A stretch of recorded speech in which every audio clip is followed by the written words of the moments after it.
So we've got a couple listener questions that came in that really needed some expertise outside of my expertise to answer the questions. And the first one is, I live in a townhome association, part of a homeowners association. The neighbors are storing boxes, moving boxes that have been, broken down and have stacked up on their front porch. And she has asked nicely, and the neighbors won't remove the boxes. She is frustrated she lives in Peachtree Corners, so let's call her frustrated in Peachtree Corners. And she wants to know what she should do to get the homeowners association to get the neighbors to move the boxes. So Mike, give us your thoughts. Well, I hope I've got good news for her, but I might not, to tell you the truth. Okay. So there's a few things to consider, and the first one would be who actually owns the porch. Is the porch part of the unit, or is the porch part of the condominiums or the townhome's responsibility for maintenance and care? Okay.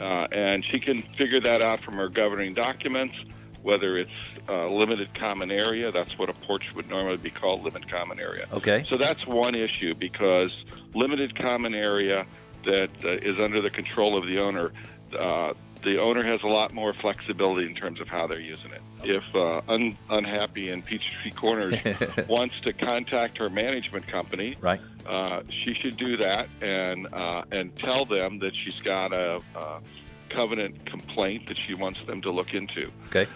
Now, one thing that she should recognize is that most covenants require the association to give notice to an owner and then allow that owner some period of time to cure the problem. And it's pretty typical that they're allowed 30 days. So she could complain to the management company and they could act on it, and it could be 30, 35 days before that clock runs out.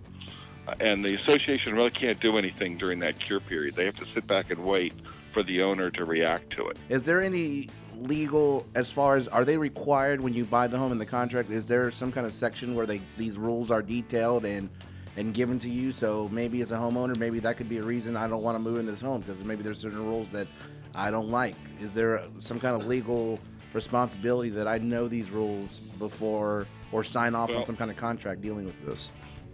Well, Alfie, you raise a really good point, because we see homeowners all the time that purchase homes, townhomes, single-family homes, condominiums, it doesn't really matter, where they did not read the rules, and sometimes they even claim they didn't know there were rules, although that's just about impossible, because you sign a document at your closing that says, I know there are rules. Right. The mortgage company's required. So they're supposed to know, but frequently they don't. So yes, they should read them. Every owner should read them.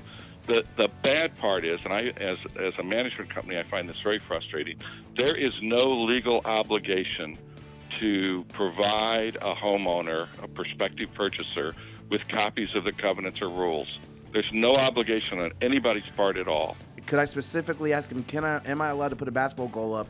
And at that point, they need to tell me whether that's part of the rules or not, right? I mean, they're probably not listed on a contract. I have to sign something that says I know that there's rules, but could I ask specifically certain things? And do they have to tell me? They are not listed on the contract. They are recorded at the county courthouse. That's right. And the law says that's called constructive notice. You're put on notice through the land records that there are restrictions, and you're supposed to be aware of them. It's the most severe case of buyer beware.